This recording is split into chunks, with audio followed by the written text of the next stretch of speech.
Hi, I'm Tom. I make a scripted 20 to 25 minute video essay every week concerning a lot of things, including especially world building in speculative fiction. But should you trust what I make? What I say? My opinions? See, I cover a lot of topics, from ethics and morality, religion, history, magic, game mechanics, social order, technological progress, and warfare. And by no means am I an expert in all of these fields. Everything I make is also coloured by my worldview and by my lived and learned experiences. Many, or at least some of you, will have heard of the Gell-Mann amnesia hypothesis. It suggests that people who engage regularly with a media source exhibit some rather strange behaviour. Initially, they enter into a relationship with their source of media with trust that the statements they make will be factually accurate. And then, at some point, as they're reading some reporting, they'll notice that the truth reported in their source of media doesn't align with their own experience and knowledge in a certain field, where the reader's knowledge exceeds the knowledge of whatever journalist is writing. And despite this clear and obvious lack of factual accuracy in what they've just read about something they know a lot about, they will then turn the page and continue reading as if every other article were perfectly informed. It's a strange phenomenon, and anecdotally at least, it seems to be pretty prevalent. But also anecdotally, I believe that my relationship with my audience, you guys, is a little bit different. First off, I don't produce as much stuff. I'm not able to produce an entire newspaper worth of stuff in a day or a week. That's just not possible. I focus in on a certain topic, and each of my videos is to some extent a discrete discussion of a specific topic or theme. And so the corpus of my work is not judged against itself quite so much. I also regularly admit my own ignorance, especially in matters of maths and science. I have not got a significant training in either of those, and wasn't amazing at either of those throughout my entire life. I also do honestly believe that I have a slightly less trusting audience than a lot of the media landscape, which I think is a good thing.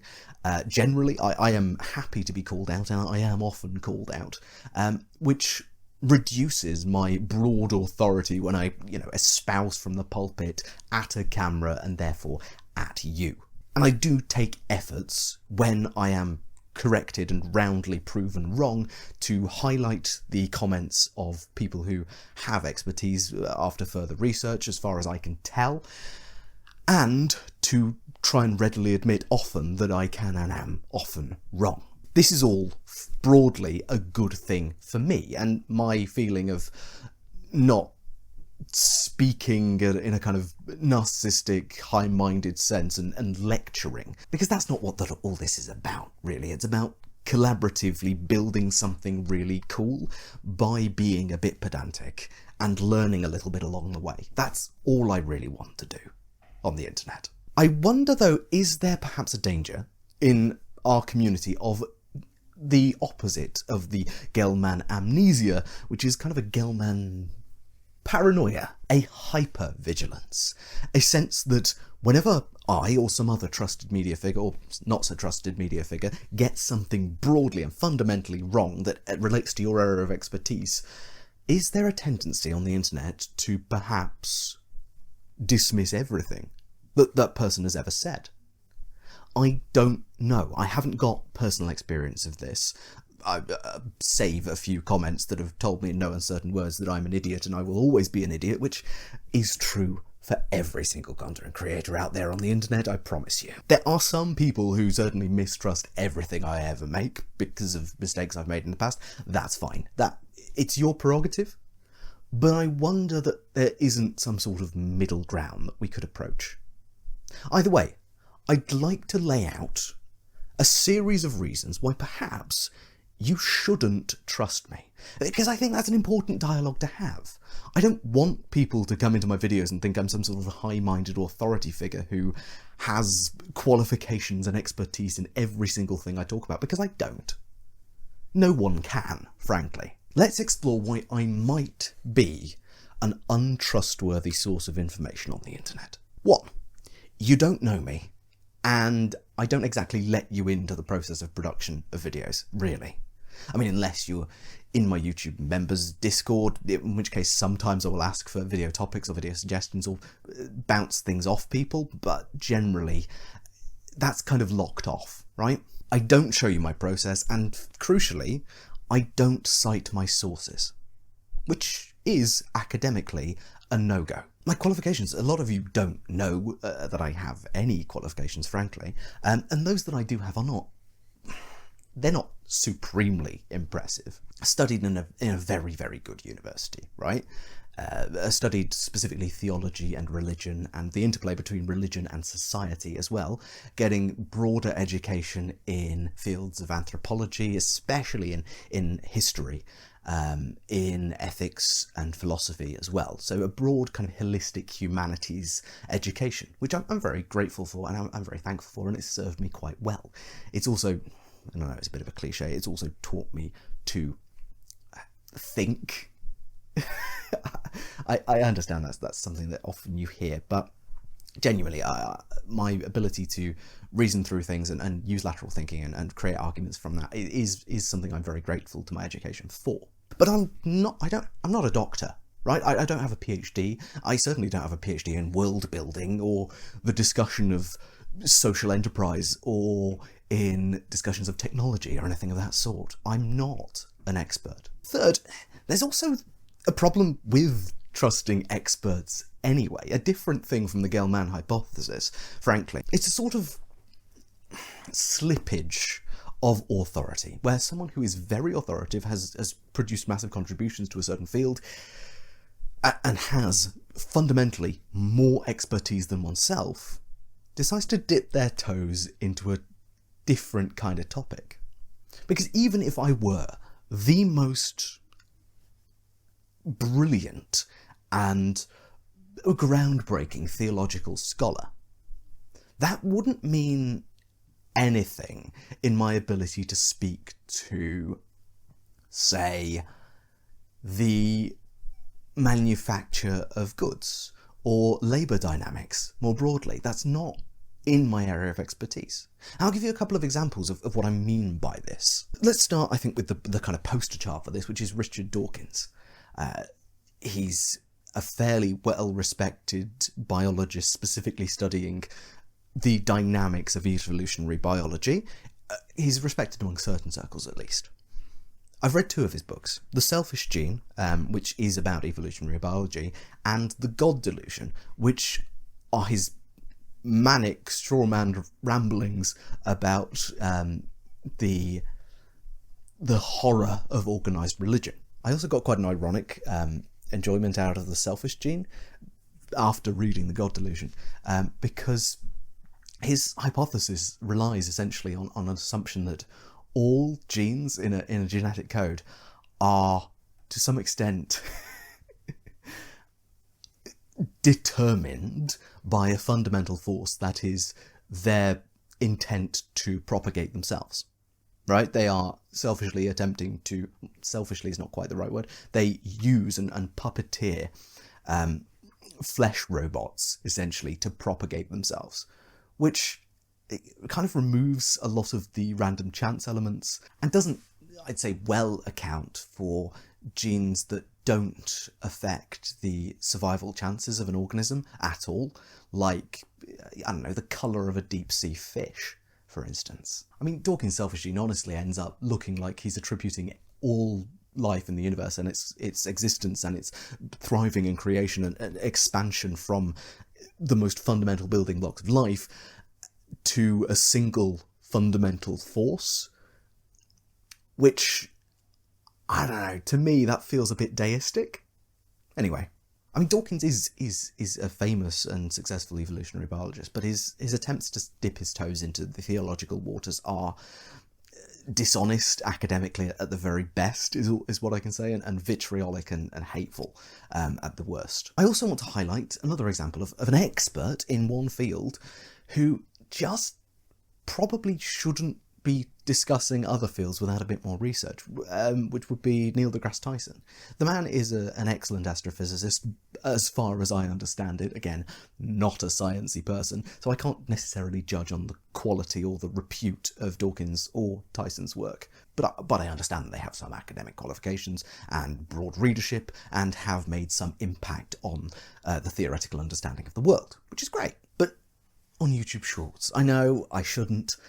It's one of those strange things that I find myself touching every now and then losing half an hour of my day. But I've been served a few clips of a particular interview that Tyson had with Joe Rogan, whose show I've never watched, and I don't think I ever will, frankly, where Tyson was opining about the calendar and the history of the calendar and his love of the Gregorian calendar because of how accurate and clever it is. And the Gregorian calendar is clever. Established in the 1580s under the instructions of the Pope, it is a very, very close approximation of what we have to do to keep the seasonality of the Earth and our trips around the sun in a sort of stasis together. It's clever. But Tyson seems to misunderstand some of the fundamentals. In one of the clips I watched, he stresses that he refuses to stop using BC and AD as the categorizing time periods on either side of the split in this calendar that we all are familiar today, at least in the Western world. He prefers to use BC and AD rather than BCE and CE, which are the more correct terms today, at least in most modern parlance, because he has an immense respect for the Jesuit priests who invented the Gregorian calendar and chose to use those terms to define it, which is, it's a bizarre stance. Jesuit priests start existing in the 1540s, to my understanding, but the use of BC and AD has absolutely nothing to do with the Gregorian calendar. In fact, it's a holdover. It's a holdover from work done nearly 1,000 years earlier, like 800 years earlier, by a variety of people, but mostly popularised by St. Bede, the Venerable Bede, a Northumbrian monk, who also writes the first history of the English people. Bede is a scholar through and through, and in his attempts to find a date for Easter, which is a fraught task in itself in the Christian world, he also manages to popularise a new system of counting the date, which starts with the birth of Jesus, as far as he understood it at least, and continues on with a time before Christ and after Christ. Now, furthermore, the Anno Domini and before Christ situation should give us a bit of a clue, because before Christ is in English. English wasn't used at all in scholarship in the 8th century, or Catholic scholarship really, of the 16th century. So BC is not an original term used in Bede's work or in the creation of the Gregorian calendar either. It's an anglicised version of that. So Tyson's insistence on using BC is baffling anyway, even with his own logic. And it smacks of pedantry, and a grammatical pedantry that is absolutely needless. And also, it belies a lack of understanding of the actual fundamental history of some of the things he's talking about, which is also not great when you're opining on what I understand to be a pretty massive show about something that is not within your field of expertise, and seemingly haven't done a significant amount of research on it either. Of course, all of this is off the top of my head, and I could be wrong about some of this as well. I don't have, ironically, despite almost all of my videos being scripted, this one I thought better to be open and dynamic and able to actually have a sort of pseudo conversation, because I think that's quite important for this style of video anyway. Fundamentally, what I want to prove there is that I'm not as educated as, well, even as formally educated, or as probably as intelligent as both of these people. I'm not even that much of an expert. So what the hell am I talking about, right? Even when I discuss religion. For I've been wrong before. Multiple times I've made gross misunderstandings of the truth. I've suggested that that the most long-lived creatures in the world manage to function properly and normally, as most creatures do. For example, the Greenland shark that can live up to 300 years, I think. I suggested that they are going around doing shark things when actually their body is in a kind of a pretty sluggish stasis state for the majority of their existence. And this can tie also with the Gell-Mann paranoia I discussed earlier. It could very well be that I'm wrong about everything. And also, I have biases and very specific worldviews which colour my thinking. I've acknowledged this a few times, but it's worth pointing out here. And if those biases are colouring what I'm talking about and how I talk about them, then I think it's also important for a critical eye to be cast upon the things that I say. So, how would I respond to people who suggest that I cannot be trusted as a figure of authority? Broadly, I'd say yes. Always take my words with a pinch of salt. I think it's important to be critical, and where you have knowledge, to apply it, and where you don't have knowledge, to try and gain it. But also, my videos are introductory to some extent. They are an attempt. They're always couched in language of speculative world building, which is an important distinction I feel important to make, because that world, the world of speculative world building, is a world of assumptions, expectations, and differing knowledge, and all sorts of knowledge bases can be applied, therefore. But formally, to respond to each of these criticisms, one, my issue with research and citation, not being transparent about where I get my information. This is a problem. It is largely a problem that exists due to my workflow and frankly my other commitments in life. I can only really dedicate 2 days a week to researching, scripting, and all of that in the production of a video, which is frankly not enough for a video to be as rigorous as an academic treatise. I use physical notes and physical scripts, literally just pages of paper, so there's no real chance for a citation to be easily transferable to a digital frame anyway. So citation is kind of impossible for my current workflow, and it's also too much like academia. There's a reason I didn't pursue a PhD. I almost did, but there's a reason I'm not standing here as a doctor, because it's not fun or how I want to necessarily spend my life. And as I said earlier, speculative world building is already speculative. So I tend to try in my videos to focus on known facts, things that we can all kind of broadly agree on, and go from there, as opposed to making a very, very niche specific needling point into a certain historical event. I generalise. I say things that are broadly true, and when those things that are broadly true are wrong, I admit them. So could I do better? Yeah. Can I? Not without more time doing this full time or having an employee, which frankly neither of those are really going to happen on this channel, candidly, anytime soon. 2, my education could very well be taken issue with if I'm spouting important sounding truths on the internet, having political opinions, making myself known. I will say that I think that the broad humanities base that I've managed to cultivate in my time studying theology, religion, society, and all the broad interplay between all of those things has helped me a lot.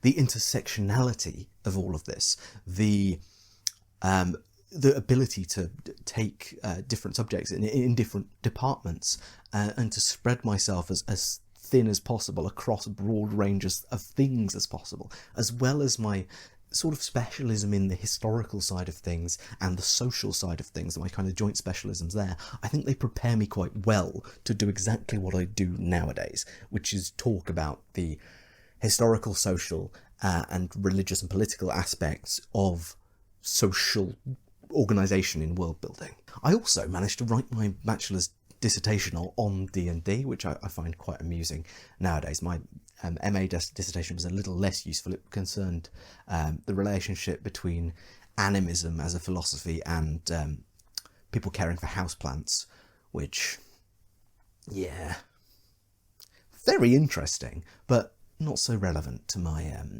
current existence. Number 3, the Dawkins-Tyson situation is a big one. It's a big criticism that can very much be levelled at me, because I am presenting myself as something of an expert in this. I am at least a professional discusser of world building. I've also been paid to write in TTRPG projects, so I have some skin in the game, as it were. But frankly, you just shouldn't really trust anyone speaking completely outside of their expertise. And as we've discussed, I'm not an expert in anything, even religion. But what I think my channel does is it relies less on knowledge and more on a creative, speculative mind that I think we all have somewhere in us. And my personal ability, which I also think is quite a strength of mine historically, at least, which is to extrapolate reasonable outcomes from set conditions. Basically, I have quite good pattern recognition and solid lateral thinking skills, and can hold a lot in my mind at the same time, which allows me to broadly build narrative social worlds quite quickly and easily. It's probably my biggest strength in getting as many videos as I do out as quickly as I do with novel, well, I don't want to say novel concepts, but concepts that I've never seen somewhere else. Oftentimes there is parallel thought, a lot of the time with Keith Baker's Eberron. But in any case, that's my strength, I think. And that is helped by my broad knowledge of basic humanities style education. 4, the criticism that I've been wrong before.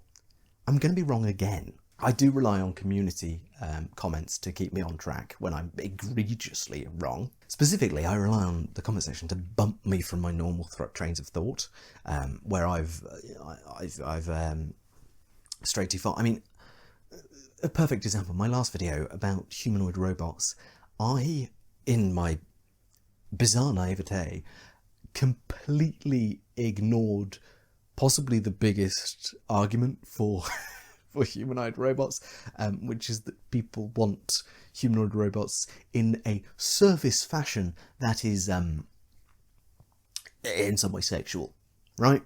That slipped my mind as I was making the video, and in my innocent naivete, I forgot that that's what people might want to do by making a humanoid shaped robot, which is baffling to me.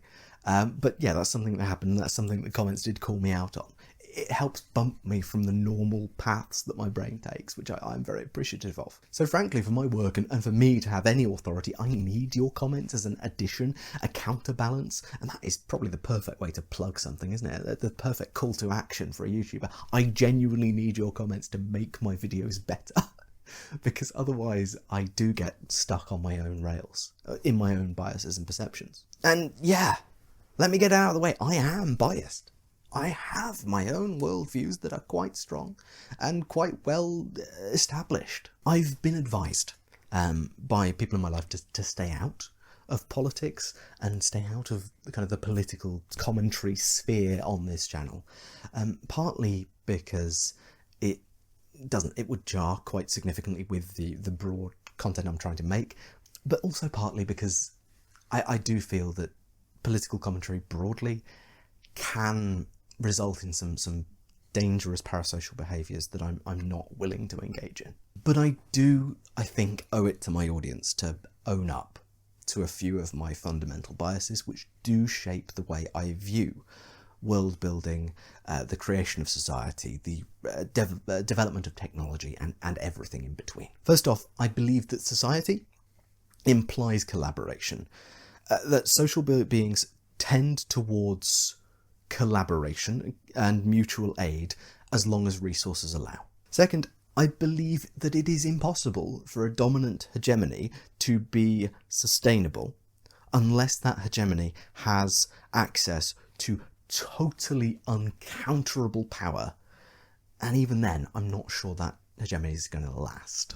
I think revolution is a fundamental balancing force across history, and it is important to recognize that there has never been an empire that is untoppable, that is inconceivably impossible to destroy, to fall apart, or to turn victim to its own success. I also believe that in the modern day, that scientific consensus is probably the best method we have to determine true facts about our universe. But I also believe that science is in no way necessary, or necessary to exist, in the worlds of speculative fiction. I also believe that we widely underestimate the impact of religion, faith, and the spiritual in our speculative fiction, and that most world builders could make more informed choices about what worlds they're making by being students of religion and spirituality, even though I have no faith myself.